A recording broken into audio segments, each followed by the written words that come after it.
Yo, Darren and Jason, we breaking the matrix. Circuits and codes, we shaping the basics. Switching the system, yeah, we the mutation. Tech disruptors, innovation and station. Ain't race stopping, algorithms popping. Bikes getting flipped, watch the data start dropping. We the ones they fear, Wi-Fi in the gear. Crypto in the veins, blockchain pioneer. Screens glow cold, but the minds run hot. Silicon dreams in the terabyte plot. Hacking the globe, yeah, we shatter the mode. Data overload, watch the future explode. This for the code, break the mold. Tech disruptors, we too bold. Darren and Jason, the future sold. Plug it like on, watch it unfold. Laser sharp focus, the lens, stay zooming. Zones in the air. AI's booming, deep dive tech, no room for illusions. Cloud in the sky, no room for confusion. Fiber optic flows, connections insane. Hacking the mainframe, rewiring the game. Blueprints we sketch, revolutions we fetch. Echoes in the net, you ain't seen nothing yet.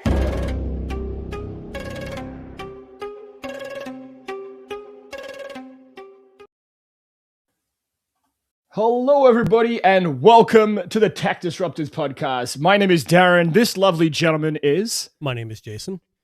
And our special guest, I was going to say the man, the myth, the legend, but I don't think that's enough. I think, you know, the one of the best tech YouTubers out there, I think is probably the best description of some gadget guy, also known as, if you want to introduce yourself there. As Juan Bagnell, but that was my intro when I would have guests on. Is the man, the myth, the legend, and thank you. It's nice. It's nice to have that kind of serve back. It's a lovely little Sunday vibe that I can hang with. But no, thank you for having me on. And I have to apologize. I got over a head cold. I did like 6 hours of podcasting. I just coached a girls softball team yesterday, so if my voice totally fuzzes out in like 10 minutes, I apologize if you hear like a whispered rasp to finish out this conversation. I'm just giving you the heads up. We'll just blame AI. We'll blame AI. I will say this, just off the riff here, Juan. I'm a big fan of like sound. So I went to university. I studied sound engineering. I was in radio for a little bit, and you have a very nice resonance in your voice. And I think that's one of the reasons why people gravitate towards your videos, because not only are you super knowledgeable, but you have a voice that people want to listen to. And I think that's a voice for radio, right? Like we said. I've got a face for radio. That's absolutely I didn't want to say that. But to that token, my another lifetime ago, I was a voice director, and so I'm just ripping off all of the announcers I used to work with back in the day. Wait, you did sound, and my degree was in psychology. Yeah, how does that work out? Right. Well, and as a theater student, I almost double majored in theater production and performance and clinical psychology with a focus on addictions in minors. I couldn't get my credits going. It's like, you know what? There's a lovely dovetail between like audio, voice, performance, and psych. 100%. It's weird, but like we step on each other's toes a lot, and the idea of examining human behavior in an attempt to understand it versus examining human behavior in an attempt to mimic it versus understanding human behavior in an attempt to manipulate it. Yes, all kind of go together. Like it's good times in there. Yeah. Juan, we have actually something in common, because you mentioned your theater background there. That's something I also do outside of the Tech Disruptors. Lovely. It's soul replenishing, is getting out on stage. Absolutely. And I don't have your book, Darren. I won't mention. I just pulled your book out. I was going through some stuff after and I was like, I should bring it down just to show it up. And I'm like, you know what? I'm not. Well, I won't mention, I don't like to self-promote, but a play that I recently wrote got published. I'm just saying, but we won't go into that now. But that's not what we're talking about. Anyway, so Juan, we'll kick things off with you, buddy. So we always ask our guests when they come on a podcast, what kind of got you into doing the whole YouTube thing? What was the catalyst, I guess, for that starting point? Yeah, man. The short story is still pretty long, so I'll try and keep it condensed. But I come from a family of nerds and engineers, and I was the black sheep of the family who really wanted to pursue something a bit more artistic. Right. Like both my siblings work in like optics and laser systems and government contracts and stuff like that, just like my dad. My mom is a computer programmer. And so I picked up enough that I would carry that over. I started writing in earnest, I want to say 2005, and I was just really, really into this kind of like burgeoning market of like home recording equipment. And I was also frequenting like the nerd forums, like if anyone remembers Dave's iPack from back in the day. I love little I pocket do. PCs Yeah. and Palm PDAs and stuff like that. And so I would do things like, oh, well, I'm doing this work in audio, and let me just cut up your podcast, and I can do this for you. And I would volunteer for stuff. I held the overclocking record on the iPack HX 2750 with the X-Scale CPU in it. Like, you know, it was just this nice little blend of all these activities. But when I was in California and I was working at a talent agency, actors were getting really interested in recording their auditions at home. If you've ever heard a Californian talk about traffic, Yes. it dominates our conversations because traffic is so bad. So if you're an actor, you know, what you used to do is you would have to drive to all these different studios to then get in a booth and say like 30 seconds of commercial copy, then get in your car for another 45 minutes, drive to another studio. So isn't there a well-known SNL skit about yeah, driving? the Californians. Yeah. Yes, the Californians. And I wish that were like more of a joke, but literally every conversation we have in California, if you had to drive somewhere to get there, oh, what was going on? Yeah, I just got stuck in the 101. Oh man, I was off the 144, and oh, but this, and like, oh, but PCH, and like we have entire conversations with these strings of letters and numbers indicating highways, and someone's always in the conversation who knows better than you, and obviously you should have taken the side street, or oh, what about Sepulveda? Yeah. So I started getting all of these questions in my recording sessions, and it would take up a huge part of my day. Right. And so I started writing these little guides like, you know, USB microphones, how to do some basic sound treatments. What are these stages? Like, are you just trying to practice? Are you actually trying to get auditions done? Do you want to be able to run sessions? These are stages that a voice actor might go through. And at the time when I was working in talent, it was kind of not okay to have an online persona. Like people were worried about, well, what if you accidentally give up information on a casting, or what if that, like, you know, a producer figures out like you're giving away this kind of information. So I started as some audio guy, and I could tell people like, oh, there's this guy, he runs this little blog. I mean, he's kind of snarky about people auditioning and stuff, but he's got some pretty good info on like how to set up your own home recording equipment. Yeah. And that got the interest of Nokia. Nokia started talking to me about like consumer facing headphones. I started getting mixers and microphones. I had a really good relationship with Blue back when they were doing legit studio grade gear. And then that all just kind of snowballed. So that's like 15 years of life there kind of condensed in what I feel like the meat of the story there. So from some audio guy to some gadget guy. So once I hit a tipping point where I was really like, you know, when companies start like flying you out to do press junkets and stuff like that, it really made more sense to shift.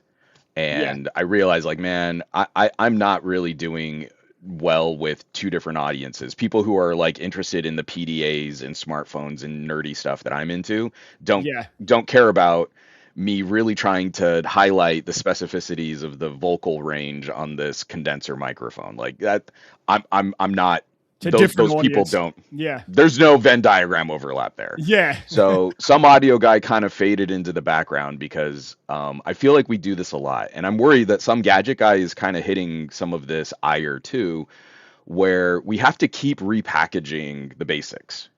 Yeah. And if it's not trendy and it's not topical and it's not new, well then algorithms don't want to push it.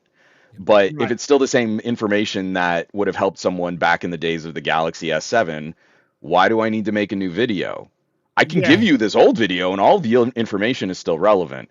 And so some audio guy burned out hard is because like I never was able to fulfill. I still want to learn. I still want to try new things. I still want to grow. And I also want to go super deep into the weeds. And if I think something is kind of technically cool, I'd love to share that with you. But if I'm talking about something really advanced and you're coming to this blog because you want to know like how to plug in a USB mic, we're not we're not simpatico. Yeah. So when I realized like a good chunk of my time and writing was shifting over, I actually flipped my entire business over. So I went from casting commercials to mostly focusing full time on gadgets. And then I've been working for outlets ever since. It's been Pocket Now to reviews.org to Newegg to Slick Deals. I like to show up as a gun for hire when an outlet kind of needs some help with like a flavor of technical commentary. So Now, wait, hold on. You said Slick Deals. They do commentary on Slick Deals? They used to, yeah. They used to, Unfortunately, I didn't know that. post-pandemic, yeah, they used to do really fun like comparisons. Like one of their most viewed videos is like talking about two different kinds of coolers. Like the Yeah. really expensive Igloo cooler and then like some other like knockoff brand that's not really a knockoff, like they used to do a lot of really fun stuff like that. And my pitch to them was, this conversation is changing, and I'm not sure Slick Deal's audience really cares as much about reviewing everything. Yeah. I don't know that someone really cares at Slick Deals to hear a Slick Deals host review something. So why don't we really lean into like audience, like not just participation, but like audience service is just like the only way I could put it. So why don't I host like a weekly stream, and we could like, hey, these are some of the top deals that were put up on Slick Deal. I don't mind going full retail. Yeah. I think it's Like, fun. Going full QVC is actually a lot of fun, and it's all in service of who had the best deal of the week, and we could send them some merch, a T-shirt or a hat or something like that. It'd be really fun. And unfortunately, after the pandemic, all of that momentum just vanished. And so it's still an idea. Like every now and then, I meet someone like, oh yeah, I used to do this other thing, or I was a web developer, and I still keep in touch with one of my producers over at Slick Deals. And I think maybe just in case, maybe like in another 2 years, I'll like just slide it back under. Like it can be done super cheap for years, and I don't remember ever seeing videos.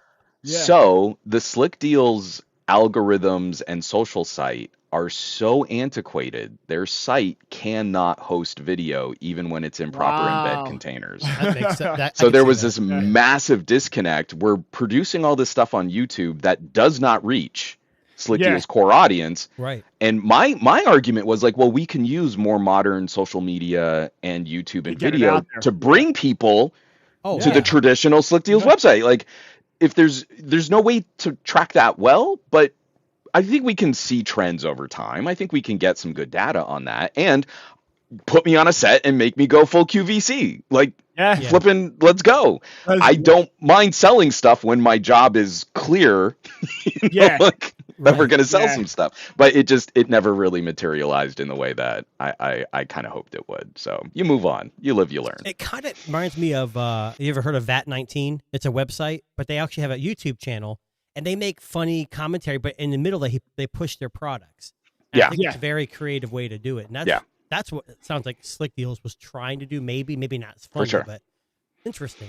I didn't know that. Now, you mentioned you started in audio. So have you ever thought about paralleling your channel? Like having like some gadget guy and some audio guy, and just kind of like two channels, like a double stream? So this is also like another tangent and another side part of my villain origin story. But my very first production online was a movie review show. Oh, right. It was Movies You May Have Missed, and this was 2008. Right. And it was right at the peak of like all of the different video streaming services. I was friends with some of the people on Revision 3, that old network. And YouTube was really hostile back then. If anyone saw like copyrighted materials, like so many channels could fly under the radar, but if you started getting attention in a specific way, your channel would just get copyright striked into oblivion immediately. So we couldn't keep MYMHM. The name of the show was Movies You May Have Missed. The whole tag was, what is your favorite film that none of your friends have seen? And every week was kind of a love letter, either to a good movie or to a terrible movie, but something we felt deserved more attention for some reason. Right. And we were even in talks, like we had a pitch session at Netflix. We had sort of just like we were two skeezy young guys in a bachelor pad, rough apartment shooting on like a Canon 7D, when DSLRs started shooting video. And we couldn't build anything on YouTube. So our hosts for the show were Mevio, not Vimeo, Mevio and Blip. Oh, and at our peak, we were pulling around 3 million downloads a month. Wow. Yeah. And then both of those video streaming services went belly up, and we literally vanished from the internet. Right. But over that time, I had built up enough relationships and stuff. So I had done some videos as Some Audio Guy on a Some Audio Guy channel, and I was so disillusioned with video streaming after Movies You May Have Missed that I focused in on tech. I was mostly a writer for a while, but then when I came back, I was doing video reviews of gadgets. Right. There is still this playlist simmering, less visible section on my YouTube channel. These videos don't get a lot of traffic, and they don't fit the core demographic, and I'm kind of fine to say fuck off YouTube that you make us do separate channels for all this. But Some Audio Guy kind of pops up from time to time, because for me, I've sort of fallen back in love with this idea of curious starter audiophile. Yeah. Like, you're going to spend a little bit more, but the quality of experience that we can get with like headphones, legit cabled old school style headphones in like the $400 range kind of blows my mind. And I still like sharing that, but I know if I do a video on Meze 99 classic V2s, it's probably gonna get like 1,000 views. It's not gonna be huge, but that was always my first love, my first passion. I love talking about the detail and articulation and what you can do for not as much money as you think you'd need to spend. So it still shows up. But I was so burnt out by like teaching the basics to voice actors for 10 years. I just don't have a lot of energy left in the tank to like, well, here's a new USB microphone. And you're like, I'm sorry, I kind of feel like USB microphones have all been fine since like the AT2020 USB. Right. And which is no advancements there. Which is, I mean, plenty advancements, but like real practical stuff. Like if you have one of those and it's old enough to buy liquor in the United States, like you're still fine. Like if you want to talk to me about like what we can do with, you know, a classic Neumann versus like, you know, a Telefunken or a ribbon microphone, you want to dig a little deeper, man. I'm ready. I still have a microphone locker that's worth more than my car. So I'll dig out a second generation, you know, AKG C414 XLS. Let's go. You know, like I'm ready, but no one really wants to have that conversation. They want to hear, I've decided to spend $80 on a microphone with RGBs, and all I want you to do is confirm for me that it's going to be that it's going to be a fine purchase, and I'll gnaw my arm off to get out of a conversation like that. My advice is, if you want a quality microphone, it has to have RGB. Yeah, I'm just kidding. It's not the same, because all the RGBs here are just blowing up here. Yeah. No, it's always interesting to kind of like looking at these creators' origin stories, because it's so funny, like how, you know, some of it's sometimes very random, like, oh, I just started recording myself and this is what happened, and then other times it's more of I came from this background and pivoted into this, right? So it's interesting to kind of hear your story, because a lot of our followers and our viewers always want to know, like, how did this person get into it, right? Like, how did they get involved in this world? Now, one question we should ask you, though, because we ask this to all our creators. Of course. Yes. What is your, if you had to pick one, like, favorite piece of tech ever? And it could be, doesn't have to be a phone. It could be, USB-C cable. Like, if that's what USB-C cable. My favorite USB cable. That's what we want to hear from the gadget guy. Well, the criteria we use is more of you think about it from time to time. So, like, you think of that thing and you're like, man, I really wish I could go back to blank. And sometimes it could be like nostalgic stuff, like your first smartphone, or it could be the Rabbit R1, like Jason has in his hand. Is right that there. your favorite piece of No. You're like, I'm sorry, I can't even. You know what? Like, and again, having a bit of a theater background, I should be better at yes-anding. But you held up the rabbit, and I had to just go, no. No, that's No, no, you're thank not the you. only one that says no. Not a great choice. No. The Man, AI so pin. I this is so funny that you guys are kind of point blanking me like this. I literally just had a conversation with my 10-year-old daughter, and again, remembering that I used to like host a movie review show, and I fancy myself a wannabe dramaturg. she hits me up, and it's like the cutest little innocent 10-year-old question of like, well, what's your favorite movie? And like we're out on a walk, and I had to stop her and go, Daddy fundamentally can't answer that question. Yeah.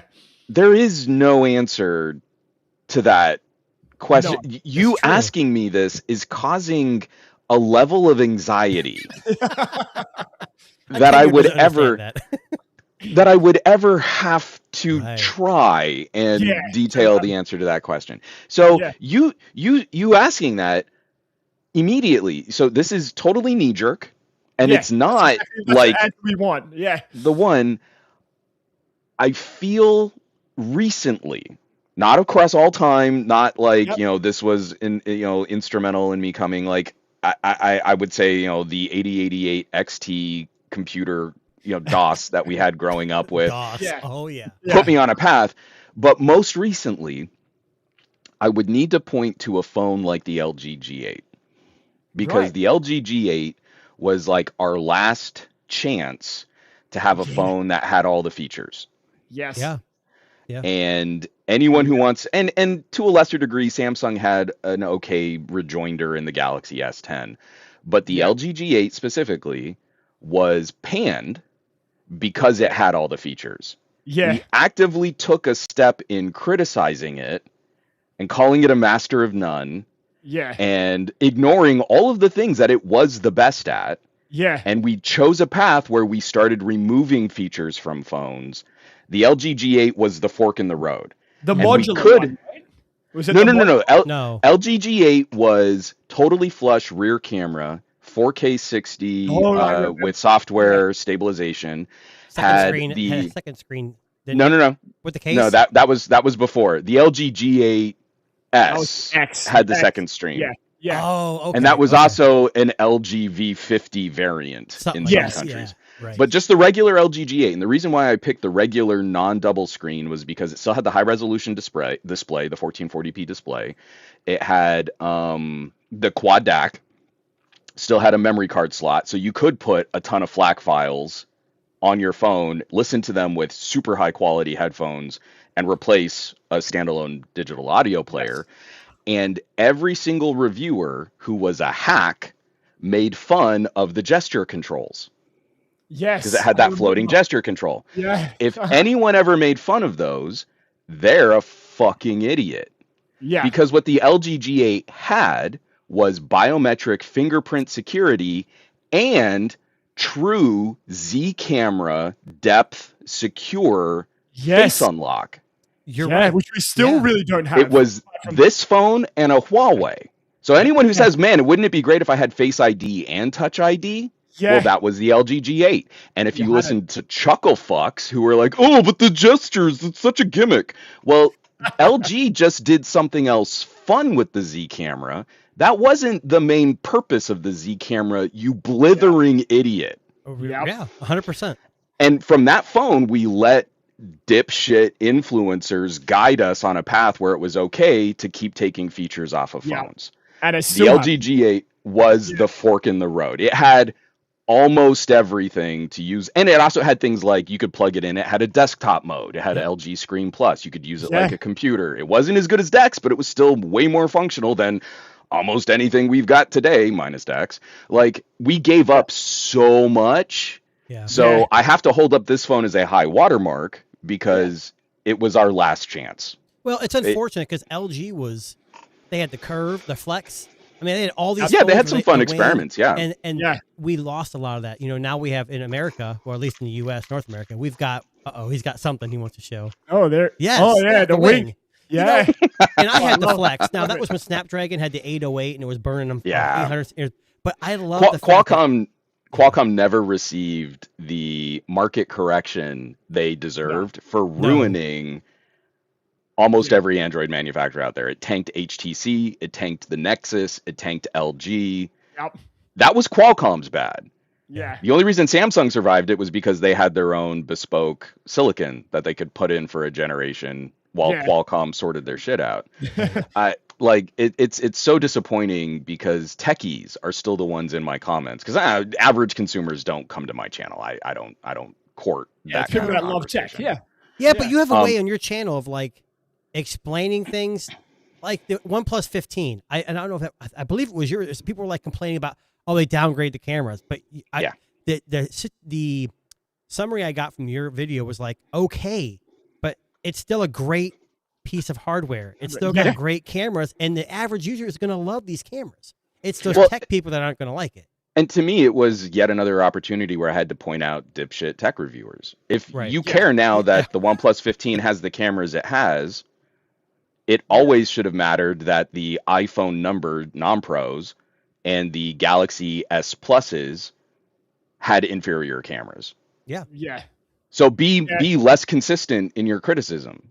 For whatever reason, it's always been fine that iPhones and Galaxies are more expensive than OnePluses and had shittier cameras. Yep. But now that OnePlus has taken a step down, and the cameras in the OnePlus, mind you, are still better than the cameras in the Galaxy S25 Plus. Oh, absolutely. Same price class. Yeah, exactly. Yeah, it's the same. Yeah. So it never mattered until OnePlus did it. You can immediately see you are compromised as a reviewer. You are a dipshit influencer who only serves to guide traffic to monetize your videos. Well, it's funny that you say that because I know. So I said last year when I got to review the OnePlus 13 back in January, I said that could possibly be phone of the year. Oh, yeah. I thought the OnePlus 13, in my book, the OnePlus 13, if OnePlus, tanks today and they shut up shop, and they close up shop, I think people are going to look at the OnePlus 13 as the G8 of their generation. Potentially. Yeah, because I honestly believe that was the one where they threw all the shit to the wall and they said, you know what? We're going to put in some decent cameras, an amazing screen. We're going to have that, the touch, water touch, whatever the fuck that they called that. The aqua touch. Yeah. The water touch. But all of that stuff like this. If you get the name of it wrong, it's probably going to demonetize your video. Touch. Yeah. Yeah. True. Yeah. Yeah. So I honestly think like that's going to be the one if LG, if the OnePlus goes the way of LG. I hope they don't. We need competition in North America specifically, but But also. Yeah.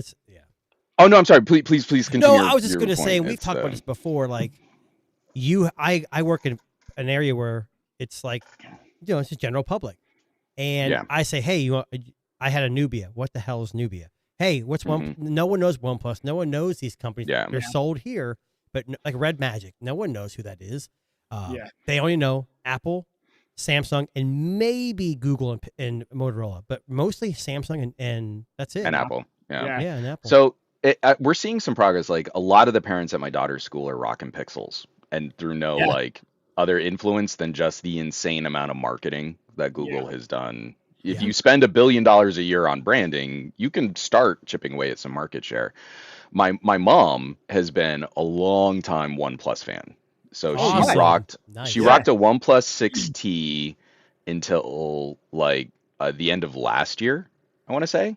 Wow. So she got a good like 5 or 6 years out of it, and still the phone was kind of doing fine. It was just starting to struggle with some app updates, but like the battery was still in good shape. But she loves playing this like who's on first game with other women her age. Like, my phone charges in like 20 minutes. Oh, now she's on a OnePlus 11.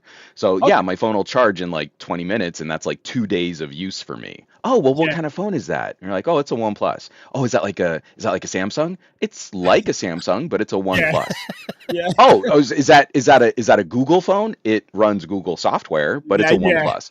And she sort of now gleefully will not explain that the name of the company is OnePlus, and she'll just keep letting them out. But is it like this? It's like that, but it's a OnePlus.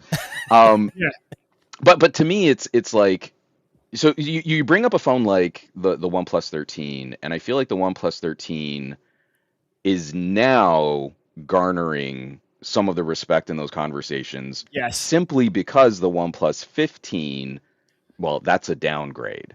Yeah. Well, but if anyone had been paying attention since the OnePlus 8, like let's break it down on cameras. Yeah. Since the OnePlus 8 Pro, OnePlus has actually been ahead of the curve. But no one wanted to congratulate them on having incredible camera hardware, and their software did need a generation or two to refine, and it did get better.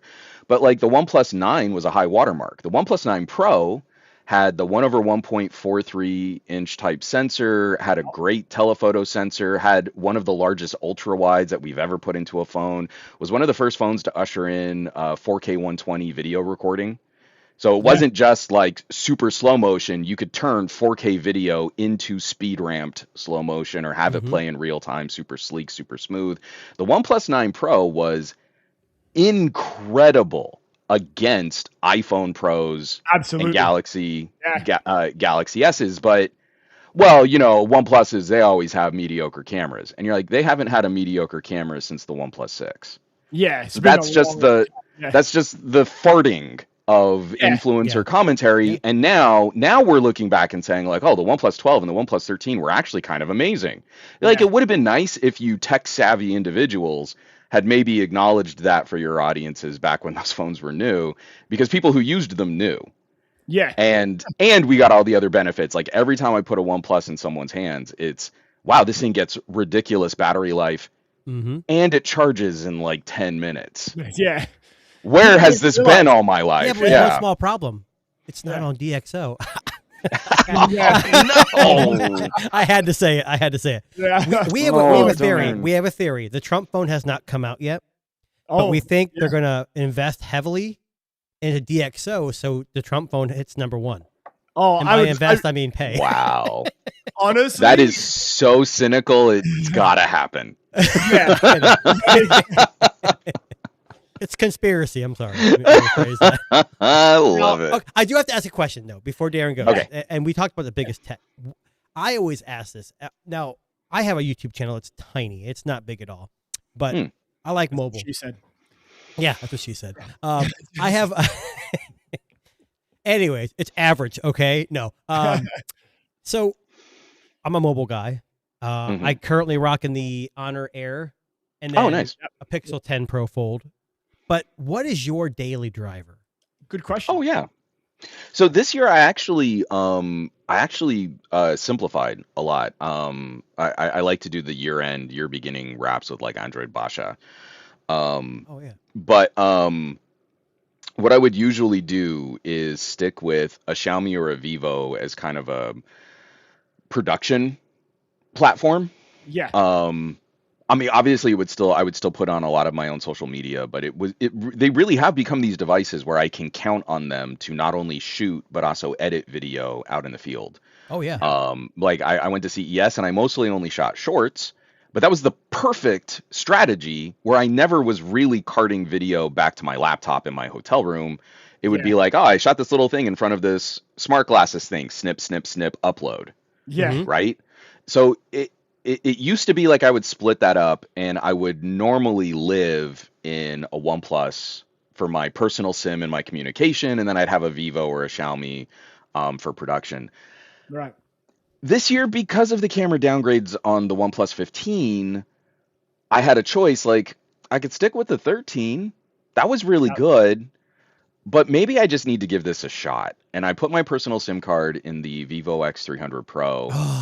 And I kind of haven't looked back. It's best so ever. good. Yeah, the Ultra's so good. The Ultra's coming global, but I don't know if there's going to be enough upgrade to go from the Pro to the Ultra, to be honest. So again, pros and cons. What I lean on for the Vivo specifically, personally, I think I'll be fine with the Pro over the Ultra. I don't think there's going to be a substantial difference in what I do between those two phones.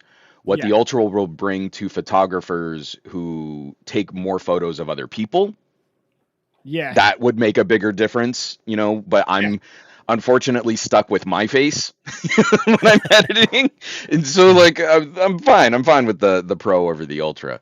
But again, even in the United States, using a global Vivo with a MediaTek chip and radio, I know I'd get better performance out of the OnePlus 15 for all that communication stuff, but this has been the best balance of battery life, performance, camera tech, and I'm still getting reasonably good sub-6 5G on the Vivo that I just haven't bothered. The SIM card has just lived in the Vivo since it showed up late last year. And I always tell everyone, try the Vivo global version. Yeah. And it's not. And if you're a point and shoot kind of guy, the post processing on that Vivo, I just sold mine. I had the Chinese version. That's probably mainly the reason why. Oh yeah. But the post processing is amazing. So if you just want to point and shoot, I mean, and then if you're pro, there's plenty of settings. But I just think Vivo. Me and Darren have been on the Vivo probably since what, the 100. Yeah, since the 100. Yeah, 100 Pro, which with that 1-inch sensor, my goodness. Yeah, so good times. I'll be the old man, shaking his fist. We got some exciting turns when like the Pixel 6 Pro arrived. Oh yeah. And like, wow, Google's coming out with like, it's a really big camera sensor. They've got a 1/2-inch telephoto. Like there's something interesting happening here. Yeah. And then I got my hands on the Vivo X70 Pro Plus. Oh yeah. Like, oh no, we're like a generation behind the rest of the world. This thing's stupid. Yeah. So I still have my X80. I gave my X70 to TK Bay. I have the X80. I have the X90. The X90 was a low watermark. Yeah, that was a lot of compromises. They got the 1-inch type sensor, but the companion sensors weren't very good. And then the Vivo X100 came out. Oh, that was and something else. It's ludicrous how good those cameras still are today 100%. against other manufacturers. Yeah. We talked about like the Nothing Phone 3. It's ugly. I mean, it's in the eye of the beholder. It's in the eye of the beholder. Tell me how you really feel. No, but what we were saying is we don't like if the Vivo was an ugly phone and didn't even have the greatest software. To me, it's worth owning just for the cameras. Just for the cameras. Yeah. So 100%. I always said like the X100 Pro and the X200 Ultra have been my favorite Vivo cameras. Now the X100 Pro had that 1-inch sensor. It was just I think at the time when that came out, it was like, oh shit, like damn, you can take good photos on this. And then the X200 Ultra for its zoom and its ultra wide, which if I didn't remember, the ultra wide was incredible on that phone. Yeah. Yes, those were. We liked the Honor Magic 5 Pro, and then it kind of went downhill. This year they kind of bounced back. Again, I have the Chinese version. I don't know why I did it to myself again, but I was tough. I was pumped and. As someone who has like an entire Target particle board bookshelf full of phones on it. It happens, man. They get us. Well, and I have a secondary line, so that's what I reserve the Chinese phones for, so I don't have to worry about it as much. But for sure. Now we mentioned the T1 Trump phone. Now, what if I told you I got some specs? No, let's do it. Did you pre-order yet, Darren? No, I'm in Canada. We got to get that phone. Oh, you're not getting that in Canada. They don't know. Hell no, you ain't getting that in Canada. No, you guys are gonna get like Huawei again, right? You're gonna get good phones. Apparently, at some point, that Huawei might be coming back in. Yeah, I heard about that. Man, you score that Pura, man. Like that thing looks like a monster. Well, you guys are gonna be getting some BYD EVs and everything over there. I know it's all gonna be happening over in Canada, but I mean, those restrictions just don't exist here because they don't care. But yeah, so this actually came out earlier today. Let me just pull up the article here. So we've got some specs. So ironically, Snapdragon Gen 6. So here is what we know. I'll highlight it right here. So this was an interview with The Verge. So I believe it's Helio G99. Helio G99. Helio G. Oh. There's no way. What is it's a 7 series? 6.8-inch screen.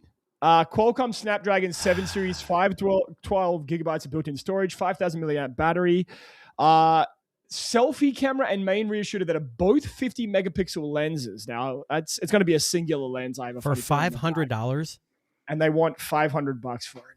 That's what we're being told. We got some gadget guy. I'm assuming, and I mean the Pixel 10a is a better proposition than that. That's not even out yet.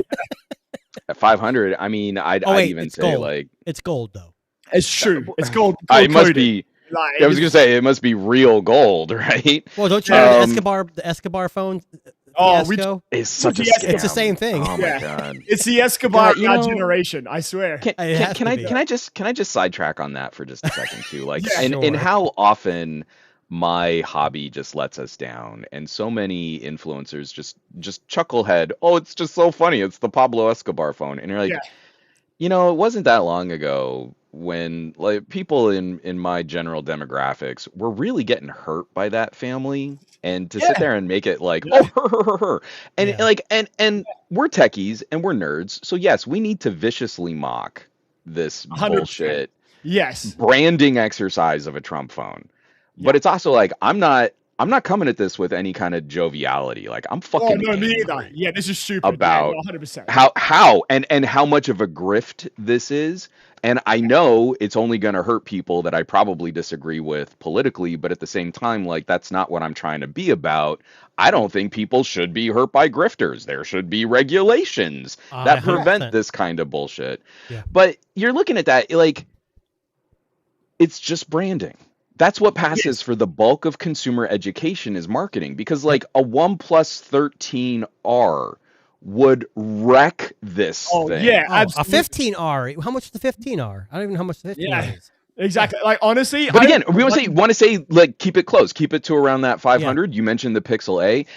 I'm helping out a buddy. His daughters break phones, and he's tired of replacing iPhones. Fair. Of course. Yeah. And so one of the devices, I'm cleaning it up right now. This is a Vivo V27. Okay. Not a V27 Pro. This is an over 3-year-old phone. It's not getting current support anymore, but it was updated to Android 15. Yep. Originally retailed in India, for around $350. Yep. Okay. Right. Dimensity 7200, 256 gigs of storage, triple camera array. That's Vivo. Pretty decent for a point and shoot. Yeah. Super fast charging. This thing brand new would fuck that Trump phone. 100%. And it's 3 years old. It's gonna break the Trump phone. You're right. I'm gonna give it to him for $50. Oh damn. Yeah. Hold on though. Did you tell him the Trump phone's coming? Yeah. There you go. So he's got a lot of family from another country. Oh, we don't want to do that. Yeah. He's not.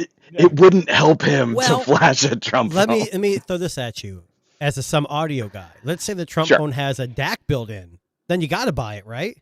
You know what sucks is let's say they advertise that. No, they would no. Hold on. Let's follow the grifter logic here. Okay. Yeah.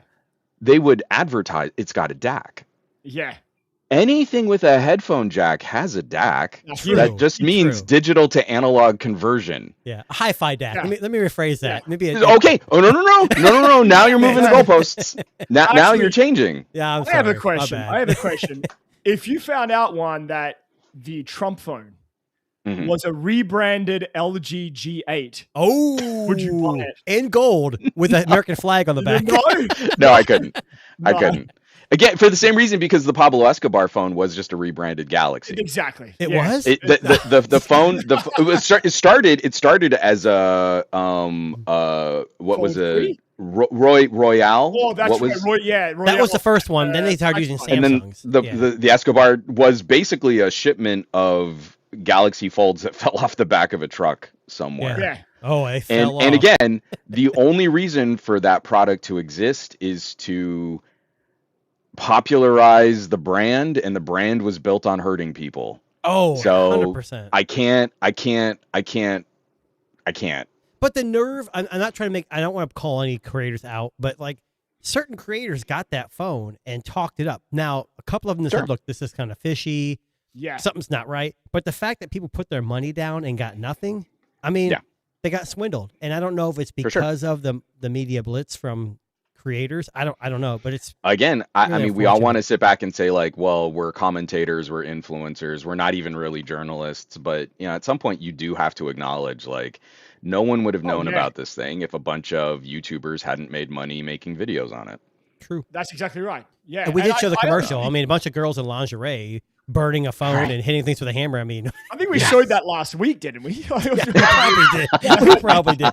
We've been comparing the Trump phone to the Escobar phone, where basically it's a rebranded phone. I can laugh about the Escobar now, but in the moment, fuck, guys? Did you not just watch like Narcos? Like, where are you right now? Came out around the same time. It was crazy. Yeah. And it's not Pablo Escobar. He's dead. It's the Escobar family, which obviously exists to popularize an idea and make money in a nefarious way.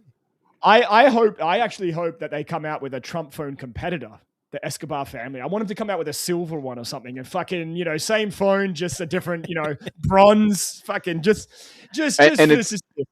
and it's just like cheap chromed aluminum, but they call it platinum because platinum is more valuable than gold. I want them to call it like the Trump phone 2. I want it to be like the successor, right? Like I want them to just say, But the more of the story is Trump's got a service. It's an MVNO, like just like Mint or anything else. But well, hold on, and I'm just gonna like again, I don't mean to like step on you guys here, but like don't fucking even give him that much credit. This is just a licensing exercise, just like everything else that Trump has done. Trump doesn't have an MVNO. Trump sold his name for a company to create an MVNO and badge this product. Right. Out of some, like cheap Chinese ODM, which flies in the face of all of the messaging of making America great and bringing back manufacturing. It's just another ODM badge swap, and Trump makes money on selling the tea that gets printed on the back of this. And I wasn't trying to say he was an entrepreneur by any means. We know damn well that's not true. He has nothing to do with this. And this phone, it's nothing like, it's all made in America. Bullshit. That phone is not made in America because it would cost $2,000 if it was made in America. Right? $2,000. I mean, easily. So, anyways. So what's funny is I know I want to get off Trump phone, but I saw this as well really quickly, but so there's a article on Android Authority talking about the origins of this Trump phone. They're talking about Liberty Mobile and Canelo. I don't know, Canelo Mobile. I'm guessing that's something else there. So apparently, MVNO that started back in 2020, fronted by boxing star Canelo Alvarez. Apparently, I won't go into this now, but if you want to check it out, it's on Android Authority. They're talking about how the idea began with this bizarre celebrity branded MVNO, I guess sub story of like. Well, Ryan Reynolds was involved with Mint. That kind of got the ball rolling. Then we got Mr. Beast. There was rumors that Mr. Beast was going to start something. All these companies. It's easy to license stuff, and if you're popular, you can, turn a profit on it. You know what's funny? It's funny that you bring this up because I wanted to talk about licensing for a second. So can we talk about Seed Dance? Have you been hearing about this? Yes, this Chinese AI company. Yep. No, what's going on? So Seed Dance is this Chinese AI company owned by ByteDance, which you may have heard of. Oh, yeah. They've been posting videos on social media all week this week of like different characters fighting each other. And I want to show you one because this legitimately blew my fucking It's kind of scary, actually. Yeah. Let me do this right. So we'll be copyrighted, by the way. You're probably seeing this for the first time here, Juan. But this is a scene of Wolverine fighting Superman. And keep in mind... I haven't seen this one yet. I haven't seen this. Is hilarious. Completely AI, but I want you to take a look at how good it is. Ready? All right.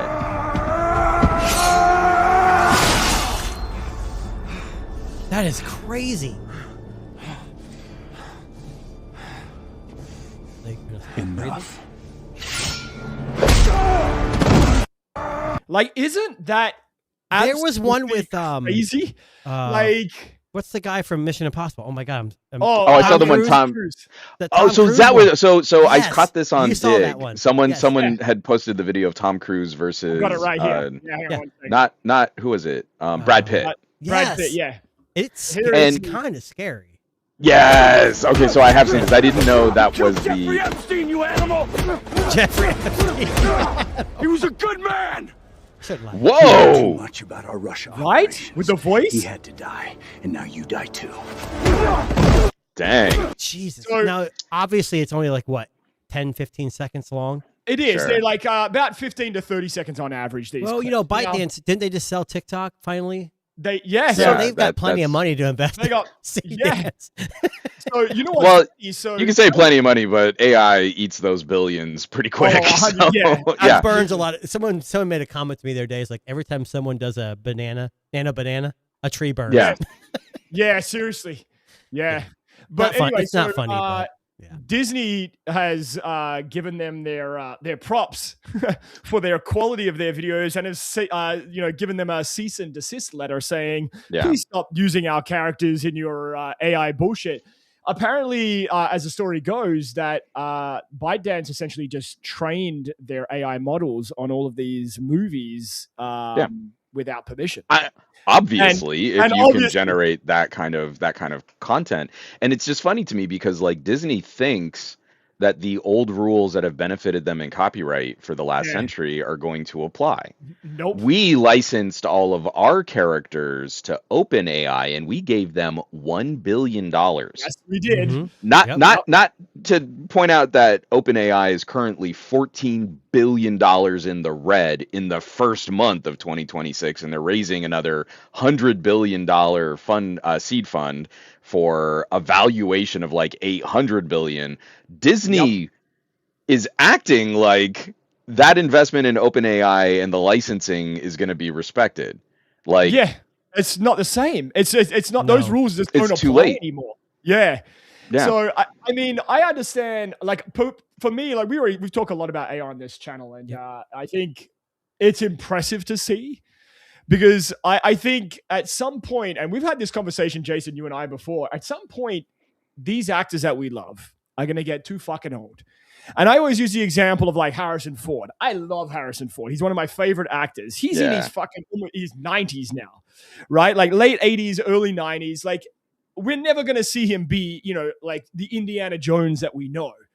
Right. But and I mean, sure, they tried to use AI to like, youthify him in that really shitty last movie there, but we won't go into that now. But maybe we get to the point where we can have another Indiana Jones movie or another Back to the Future with Michael J. Fox and all these characters. At some point we'll get there, right? Like right now, I think visually we're close.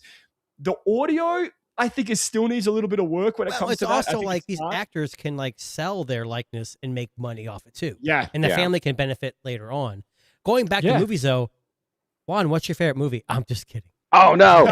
But I want to bring up a movie that is topically relevant that I love. So there's a Robin Wright starred in a film. I want to say it was in the 2010s, but it's called The Congress, and it's kind of a funky French film, but the entire premise is Hollywood at the beginning of a transition where actors can sell their likeness.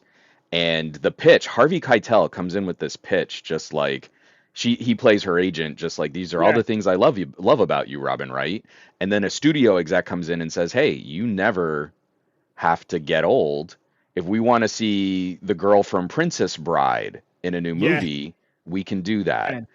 And it's like, and it's hilarious because in the conversations, those are the kinds of conversations that we have in Hollywood about how likeness is authorized, how likeness is used. We're going to do this on set, but I'm not going to show. There was a contract negotiation that I was privy to one time where cleft of derriere was measured. There was a certain depth of cleft of derriere. In the contract. That was a negotiated point in the contract. Wow. So if you watch, I mean, the movie is wild, and it's basically becomes like this, the beginning, middle, and end of the downfall of human society and a dystopian story. And there's still like a hopeful human element at the end of it. There's a whole middle section that is just wacky European animation. Like, American animation styles, Japanese animation styles, and there's a European flavor, a French flavor that is not the same. Very unfamiliar to a lot of North Americans. But if you watch The Congress, it is really hitting this, and it came out just before consumers were starting to develop this language about things like AI. Right. And so it's like, it wasn't very successful at the time. It was ahead of its time.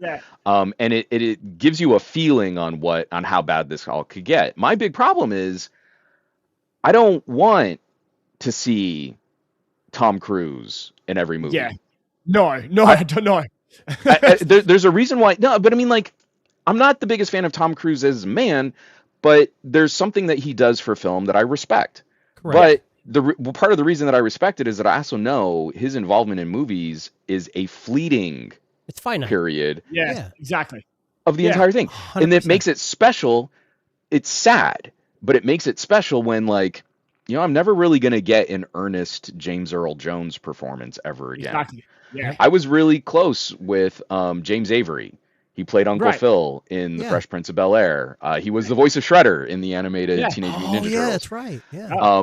But he used to like make me send my mom notes about like, well, why didn't you let the kids have dogs when they grew up? Like Uncle Phil knew my mom. Like he was a father figure to everybody that he met, and he took that role really seriously. Yeah. And the idea that like I'll never get to see an earnest James Avery performance again kills me. Yeah. But it makes his performances so much more special. Exactly. That what we got was amazing. And the idea that someone could come in and be like, yeah, well, we scanned all the episodes of Fresh Prince of Bel-Air, so now here's, Uncle Phil like hawking dick pills. Yeah, that's my fear. Yeah. Making it little of them. Would kill me. Because that's not what he stood for, and that's not what he cared about or what he represented. I don't think that's likely, and I know the people around him would control it. Musicians, like we've had multiple musicians, and I'm not trying to be a newbie, but like Linkin Park, Chester Bennington was an amazing artist, and he killed himself. I don't want to see someone take his voice and bring him back. No. Yeah, did Linkin Park move on with a new singer? Of course, 100%. If you like it, I don't care if you like it or not. They moved on. It pisses me off when they do posthumous albums, like when they do like when the artist has passed away and they release unreleased music. That pisses me off. That doesn't. I feel. Well, no. Because I'm literally like in between you guys on that one. Yeah. like hold on. Let me get right on the seam in between the two video windows here, because like I was gonna bring up like Kurt Cobain. Right? Yeah. Nirvana didn't go on, but we got Foo Fighters out of the death of Nirvana. Right, and like there were posthumous recordings, but I feel like even in all the drama surrounding Courtney Love and the other members of Nirvana, there was still some attempt at dignity. For the posthumous recordings. And to your point, Darren, there are a lot where it's just a cynical cash grab and it's awful. A cash grab, But if like there were recordings, like I'd want to hear them. Like there were old recordings of Lennon McCartney and George Harrison. Like what? I don't mind saying goodbye to this artist in a way that's respectful, and we can get some of the stuff that we know it's not finished. We know it's not what they would have put out. There's a whole catalog of Prince music we'll never get to hear. Because he just kept it. He recorded for himself, and he was so disillusioned with the music industry, he just never released it. There are those things, but then also there's an idea of generational instruction and evolution to art that I think we're losing. 40-year-old man babies won't let go of comic book characters that they grew up with, right? My daughter doesn't get new things for her because we have to keep regurgitating newer and darker and more nihilistic versions of Batman. God, it's like I have terrible. I have to go out of my way to like, you know what? K-pop Demon Hunters isn't for me, but it's literally fucking not for me. But it's something different. It's something that the generation now gets to have. So when we overly crouch all of this in a nostalgia and we pitch it on like, whoa, isn't it cool? We could always have like young Ethan Hunt from Mission Impossible forever. You're like, no, that's the death of an artistic medium. And I'm calling a Mission Impossible film art, but still, I want to see something new. Like my daughter has had to suffer, her dad being a huge fan of Teenage Mutant Ninja Turtles. But I'm sitting in Mutant Mayhem. It's a totally new reboot. And I've read like harsh criticisms that they stray from the origin stories of the Turtles that we all knew. Sure. Who cares? We get to the end of that movie though, and she's loving it. I'm sobbing.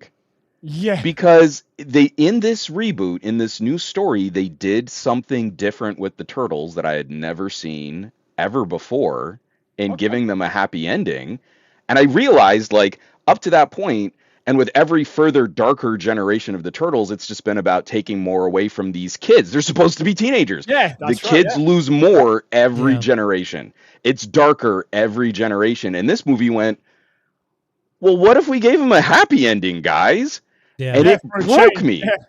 As a grown-ass man, I'm sitting there like, sobbing, like, Yeah. they get to go to school with friends, and like snot bubbles, right? You know, like we have to let these things go, and that also means we have to let go of the impermanence. We have to let go of the I'll be sad when this actor passes. I'll be sad when we don't get more, but we've got to just be okay with it. It's precious what we have. that we had. Yeah. The only thing about Teenage Mutant Ninja Turtles is that in the 90s, Vanilla Ice was on the soundtrack.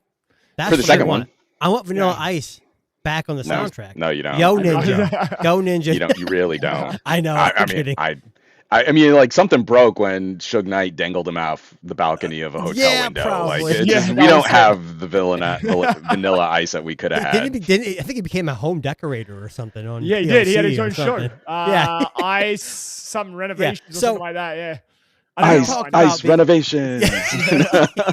I'm sure he wants to shake all of that behind him. Oh, absolutely. But you talked about being an audiophile, and you talked about plugging in. But I have Sony headphones, and they're obviously connected right now physically. But Sony, and I'm sure you've heard this, they did release their new earbuds. Sure. So, have you tried the? I haven't. I've got them hopefully coming in soon. Well, let's talk about very the last anxious generation, the fives. Did you have the fives? So, I have not spent an appreciable amount of time with Sony earbuds. What was the one they skipped? So I think the XM2s were the last that I really lived with. They're terrible names. Way too long. Too many letters and numbers, but so I have the WH XM6 and I like them a lot. Okay. But I don't know. I've been having this problem with almost everything that's been released in 2025 and 2026, where it used to be the highest praise I could give a product was it was so good, you'd want to replace it generation to generation. The 1 year upgrade. Right. That's a high watermark, man. You live in this phone, but this new phone is so much better.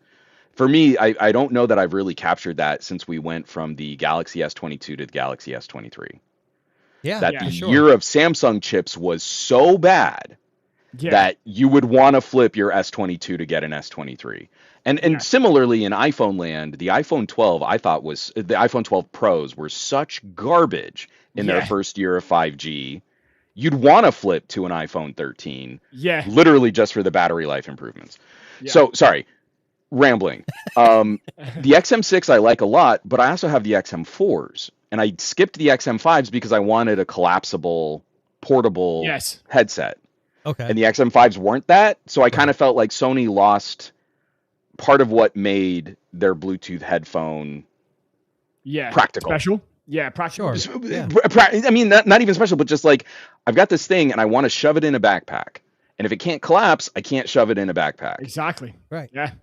So the XM6s have been great, but I'll go back to my XM4s and go, you know what? Like, they're not that far apart. And so my fear for Sony, and I have to be very careful with my audience on this one because I don't want to trash a product that I haven't used yet. But my fear for Sony is I am sure scientifically they can bring audio technology to the table that will win in legit tests of performance. Absolutely. But I also have some OnePlus buds over here that will not be as good for noise cancellation, but are going to be like 90% of the way there. Yeah. And those earbuds are going to do some real funky things with triple drivers. That Sony is going for a more purist, single driver, low distortion, fidelity kind of argument. Yeah. But maybe I'm listening to some Dua Lipa and I don't care because I've got these triple drivers making this all hyper color and it's not audiophile. It's definitely Dua Lipa. Dua Lipa? You know what? You know what's funny? Yeah. Like I have CMF buds and I can't do OnePlus because they don't fit my ear right the way they curve. But the CMF buds, like $60, $70 and they do 80% of these XM6s now. I'm sure they're great. How much? $330. $330. So we used to exaggerate that it was like, you know, your OnePlus buds or your CMFs, they'll do like 80% for like half the price. And you'd always say it with like that kind of snarky tone that it wasn't really true, but like anymore. So like maybe you can't do OnePlus buds. I also have the Status audio, triple drivers. The nothing buds. I know for a fact that at $250, the Sonys are going to stomp these for noise reduction. Okay. The noise reduction on these is just adequate. It's a practical noise cancellation that just helps mute noise in your environment. It is not hyper isolating. Correct. I know the Sonys are going to beat it. But what they're doing with a triple driver setup is colorful and playful and fun and interesting. And that's what I'm using Bluetooth earbuds for. Yeah. I'm using them for a workout. I'm using them to drown out the noise in a gym. I'm using them to kind of partition myself off from the world around me, but they're often a second activity. Right. The idea isn't that I'm sitting here and music is the primary entertainment. Correct. It's soundtracking another activity. So if I want, and I want to wear earbuds, like I also have my Odyssey Euclid right here, and I can go planar magnetic cabled earbuds if I want the primary activity to be listening. Those were way more than I should have spent on earbuds, but I love them. So this is where I have that philosophical issue where I know Sony can bring audio technology to a mass market, and they're not afraid to go weird. Like I have the Sony neckband speaker. That thing is baller. It is so much fun, but I know that there's a tiny slice of people that I'm going to say, hey, you need to buy a $350 neck speaker. Yeah. Like, who's really going to enjoy that experience? And so that's where I'm anxious. That's where I'm worried about the proposition. I feel like either Sony needs to get out there and market like crazy, which they've been reluctant to do in North America, or they've got to start examining exit strategies for some of these consumer-facing businesses. Like, again, it's tricky because, like, in the whole grand scheme of like their business and stuff, like Sony Entertainment, the PlayStation side of Sony, bought Odyssey, and they make incredible planar magnetic headphones, and they've been hands off. It's not like Sony bought them, then stomped on them, and then just turned them into PlayStation headsets, right? You still have like the ridiculous $5,000 electrostatic reference grade headphones coming out of Odyssey. What is Sony trying to accomplish? They have so many of these incredible solutions in the different divisions of Sony that all seem to fight against each other. But when you tell me you've got $330 earbuds, make a claim. Don't just tell me you've got $330 earbuds. Like, do something with it. Put a commercial out there and say, like, well, this is what we do. And if you want to, roll with some garbage AirPods, that's fine. But we don't do that. We do this. Right. Yeah. And then tell us what that is, so we know why we're spending $330. Sony is weird. Like they're close to being out of the phone game. They already sold their Bravia TVs to TCL. It's like their cameras and their PlayStation is what they have left, and their sensors, obviously. I don't know. Yeah. Their equipment manufacturing is, but again, like that's getting really precious too. Look at the new Xiaomi 17 Ultra. Does not have a single Sony sensor on it. Yeah, it's OmniVision. Yeah, but like your Samsung. video, there's no aperture. The adaptive aperture. That makes me sad too. Samsung had that years ago. You remember that? The S7 or S8? I love that. Yeah. Anyways. Can we end on a bit of a crazy robotics story?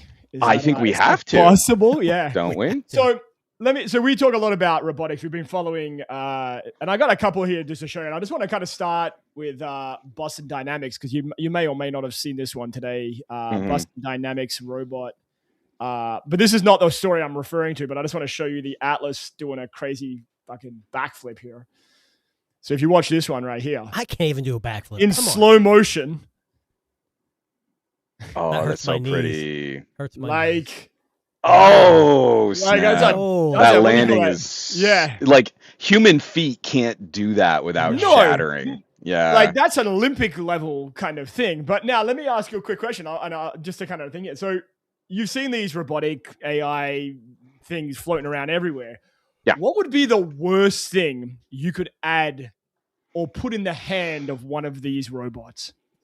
A gun. What are you talking about? A gun? Okay, a gun. A knife? I mean, I'm kind of with him. I mean, like where the state of this research is right now, I feel anything that can end life easily at a distance is probably a bad pick. So, what if I told you a sword? That's a knife. That's not better. That's not a knife. That's not a knife. Well, you know, I'm but something it's sharp. a fucking sword. Yeah, for sure. it's even worse. That's what I'm saying. I said knife. Yeah. That's worse than a knife. Now, this is So- robotics company out of China demonstrating. Yeah. It's not Elon. What's Optimus? No, it's not. No, because if it was an Optimus, what you'd see is someone in the pagoda back controlling there it. would be doing Controlling all it. the same movements Yeah. with like a half-second delay, because it's okay to have a half-second delay when you're controlling a robot. Yeah. Oh, so man. I saw this is I don't even know what company this is, but I saw this and I was like, I don't know if that's a good idea to be giving them a a sword. But the robot's name is, I'm gonna probably butcher this, Ling Chu Chong. That's the name of the robot, and it's called. You know, Darren, a Canadian Australian should be able to pronounce I know, that right? correctly. I know. So this is the Roboterra L7 is the name of the thing, but this robot wielding sword is a real thing. And Yeah. we've talked about this a lot on this channel about why we keep giving robotics things more fuel to destroy us with is a whole other story there. It's so frustrating to me, and I'm gonna try and condense, because I could do probably another hour-long rant on how for AI is failing all of us right now, because this is the fourth repackaging of AI to try and keep people buying NVIDIA hardware. It started out as just a lame branding for LLMs. Then we got generative AI that didn't generate any profits or revenue, and it cost companies a lot of money because it's 100%. really expensive to generate video. Then we got agentic AI, and companies tried actually giving it access to valuable resources, and that didn't generate profits or any significant revenue for the costs associated with that AI. And this year at CES was all about physical AI. Yes. And so I'm seeing this demonstration, and I'm immediately skeptical, not because I don't think the robot is, really doing this stuff and it can train on human movement and mimic human movement. It's because I was in some of these press briefings where a robot could dance and could like emulate certain pop star moves. But, it was trained in a very specific way, and it can't do it here in this room because the carpet's different. Right. Okay. And if we had to do it in the carpet factor. here, then it wasn't trained on this kind of carpet. It would just slip and fall. Interesting. I was in a different showcase where it was just like one of these robots that's being sold like crazy, because the robot components can be kind of just like off the shelf parts, but the chip and the training and the data and the simulating, and it's supposed to be like one of these warehouse inventory stocking robots. So they take it off this little crane contraption, which would have been horrifically expensive to put into a warehouse anyway. And it starts walking. And then like two of the engineers kind of get in between us and the robot, because it really wasn't able to understand that like fleshy humans were in its path. Yeah. Interesting. Like, so yeah. I think those guys just saved my life. Right. Yeah. Yeah. So, but in all of this repackaging, this isn't a new bleeding edge of robotics. On my channel, 10 years ago, I got to go to the finals at the DARPA Robotics Challenge. In fact, I still have my first robots. One of the little like college teams, one of these guys. Oh, that's cool. Yeah. From that show. This was after DARPA did the Race in the Desert for autonomous vehicles. Right. That was about 12 years ago. Yeah. We've not really made it that much farther for fully autonomous vehicles actually driving on city streets. Over 12 years is certainly not a bubble or any kind of hype or anything like that. No. Yeah. But back then, the reason why the DARPA Robotics Challenge was such a big deal 10 years ago is because we were kind of coming off of Fukushima. So the challenge was, can you create a system that can interact with human interfaces, human tools, and human vehicles, but we can't count on reliable data transmission? Yeah. 10 years ago, they created this obstacle course where a robot had to get into a golf cart, drive a certain distance, get out of the golf cart, walk into a building, navigate debris, drill something, turn off electrical, and then exit the situation. Huh. Now, 10 years ago, the onboard compute power that we had, we can imagine, wasn't as sophisticated as what we can create today. And some of those robots took hours to do something that a human could have navigated in like 10 minutes, right? Yeah. But that was 10 years ago. And you had college teams successfully completing all of those courses and obstacles. And now we're acting like, oh, it's so cool that our robots can do backflips and stuff. Yeah. Okay, but over 10 years. Yeah. I don't think this is like so. This isn't. It's not this incredible leap in progress. Boston Dynamics has been showing this. That was actually one of the first years that Boston Dynamics couldn't compete because they had just been bought, so they were no longer a smaller, like indie or college team. They were now like the big leagues, right? They were like major league. They would, But that year we saw Boston Dynamics Cheetah. It was like a 4-legged quadruped robot that could run at like 30 miles an hour. A year later, we saw Boston Dynamics do like navigate an obstacle course and do a backflip, but it wasn't detached. It had a tether to compute resources.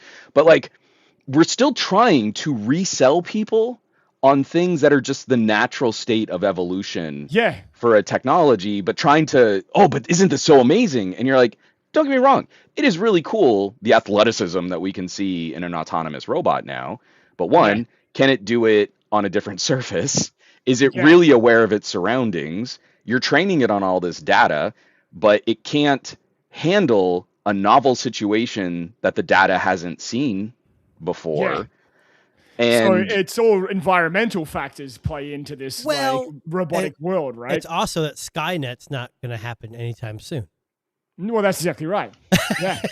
And we don't want that. We don't. Because again, I mean, like, and philosophically, I want to be that bleeding heart nerd. Like, you should never take humans out of the decision-making process to end human life. 100%. Yeah. I just don't think that that's a controversial stance to take. Me and Darren just talked about, what's that social network site that AI chatbot or AI was like? Oh, yeah. There's like a social network for AI bots where they all can talk to each other and. But you've also seen the jokey TikToks where you get like, of course, like you get like a Facebook model and a Google model to like confirm each other, and it becomes this confirmation cycle. Oh yeah, you're right. That's a great idea. I hadn't thought of that. But what do you think? You're very smart. This is a great thing. But that's a way I've never heard it put before. And you're correct because this. And you can just let the AIs like pat each other on the back while you're burning down the environment and sacrificing millions of gallons of water and electricity. So, Well, you know what's funny? We actually had our own robot. We did. We created our own robot for the Tech Disruptors podcast. We'll show you actual real footage of this. No, don't you dare, Darren. I will it's time, Jason. It's time. And I think Juan will appreciate. I think we need to see the unveil.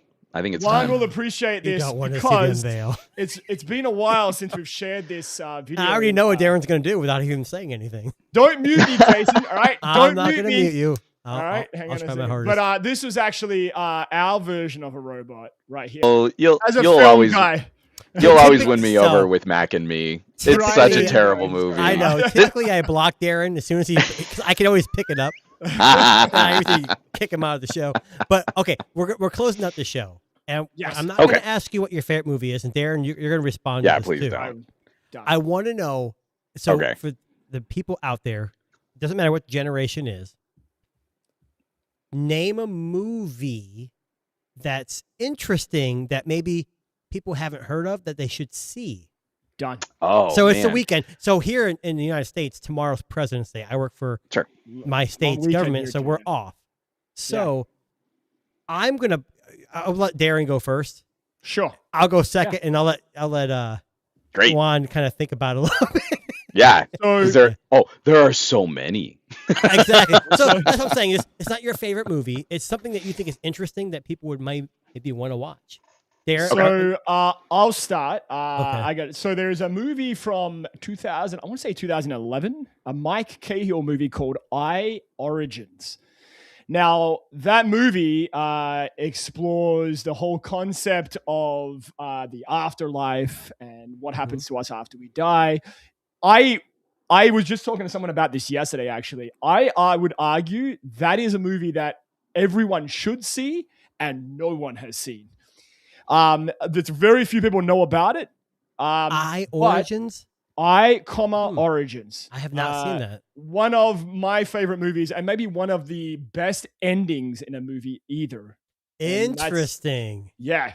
So talk about best endings. So I could say it was funny because my wife, we were looking at something, she saw Donnie Darko. You remember Donnie Darko? Oh, yeah, Donnie Darko. Weirdest movie ever. And but that's not what I'm going to say.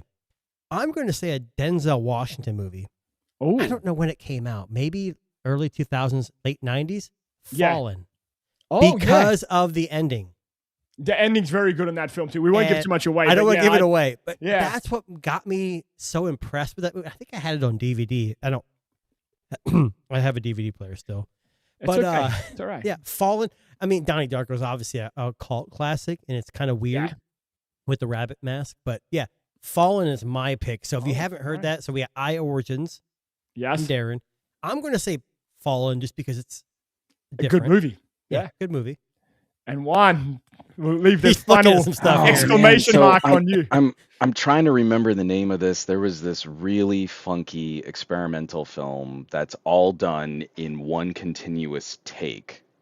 What? And it's about someone who dies. That's just it. Is like it's not a big budget movie, and it's kind of this funky indie film. And if I can remember, I'll message you guys after. Yeah. But it is this really bizarre existential, you're floating through space as this like consciousness has left its body, and getting to see sort of the after effects of his life and his death. And now I can't remember, like a Scrooge-esque kind of looking back on your life kind of scenario. Yeah, but the conceit is also that like it's all done in one take. You know, obviously it's not, but that like the movie never budget. It wasn't big budget. It was super low budget. Yeah. But I can't remember what the name of that movie is. From just some of our conversations here, like if you're talking about the afterlife, you've got to watch Defending Your Life, because that's James Brooks. Eternity just came out, and it's kind of in the same spirit as Defending Your Life, kind of a wacky satirical take on dealing with the afterlife.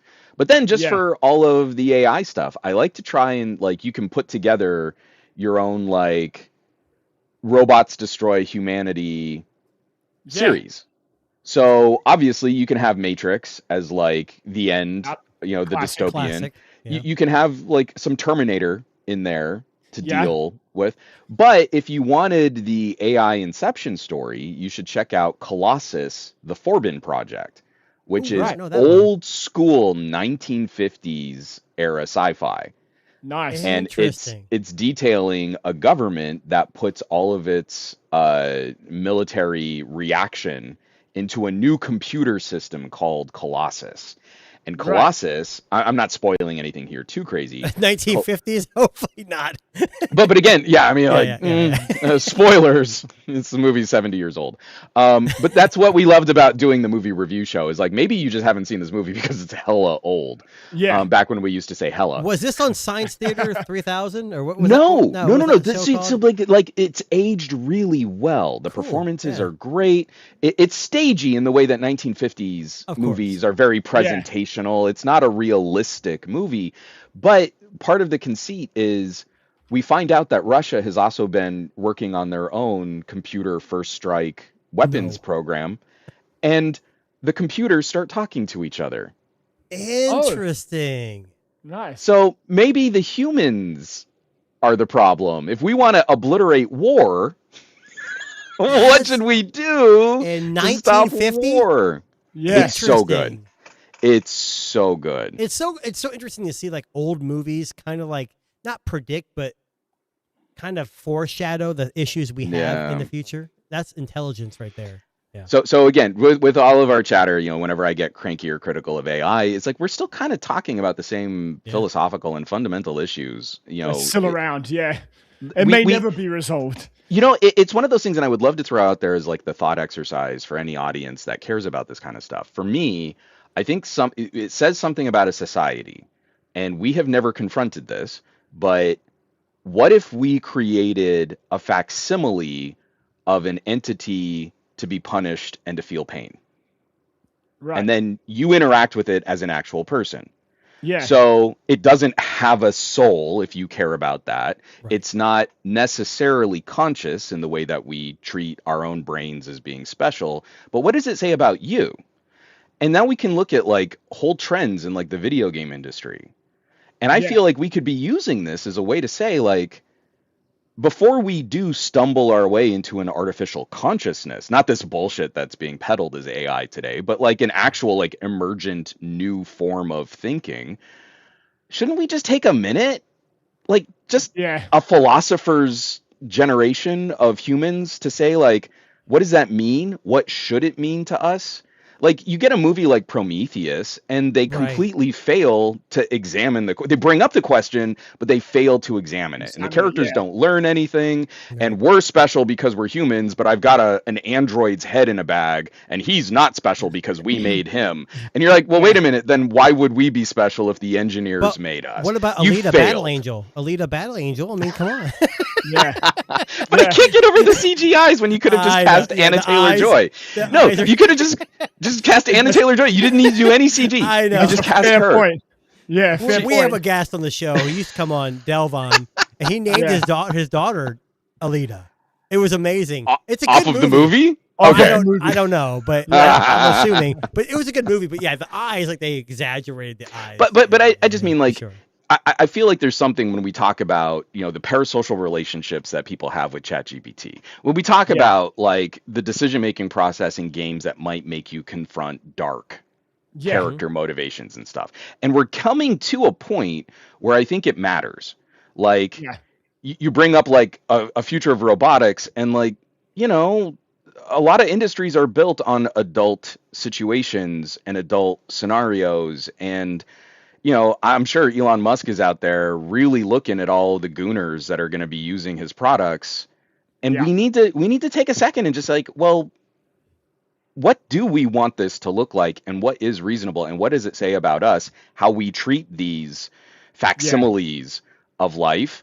And maybe we should answer that first before we accidentally create a new intelligence or consciousness. And I wish, like us nerds should be leading that conversation. I wish we could dedicate a little time. We don't need to be too precious about it because it's not here yet, but it's better for us to talk about it before it gets here, before 100%. It happens. Yeah. Well, I know Jason and I have been stockpiling our end of the world bunkers with, shotguns and, robot killing weapons. And lots of food. Now. Food, solar panels. Yeah. Well, at Tech Disruptors, me and Darren are both AI. So we are burning a lot of resources. So, we got to sometimes end the show before we burn too many resources. So, big thank you, Juan. You're amazing, buddy. We could talk to you all day long, man. We could make this podcast 8 hours long, and we would still love every word. Definitely need to have you back on, for sure. We've got to have you back on at some point, for sure. Yeah, that's absolutely. Well, I'm just glad my voice held out. So thank you for having me on. Well, this was a blast, you did well. And you can check out Juan, some gadget guy. He's all over check our description. We have his we'll have it in the description, exactly. But we the Tech Disruptors. My name's Darren. This guy's name is Jason. And you can catch us on YouTube, Spotify, Apple Podcasts, Good Pods, anywhere you find amazing tech podcasts. And again, Juan, you're a legend, mate. We will have you back for 100%. sure in the very near future. And we will catch everybody